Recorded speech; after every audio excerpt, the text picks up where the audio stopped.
दोस्तों, मेरी ये चंद मिनट की हदीस है। उम्मीद करूंगा कि आप इसे ज़रूर सुनिए।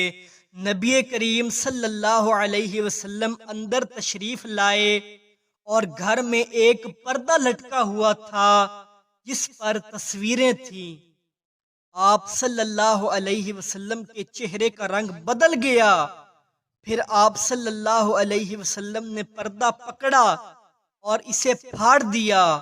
उम्मुल मोमिनीन ने बयान किया कि आप सल्लल्लाहु अलैहि वसल्लम ने फरमाया, क़यामत के दिन इन लोगों पर सबसे ज्यादा अजाब होगा जो ये सूरतें बनाते हैं। अस्तगफिरुल्लाह। सही बुखारी हदीस नंबर 6109।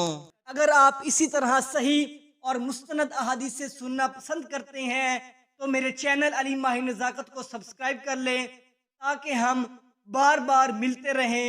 जज़ाकल्लाह।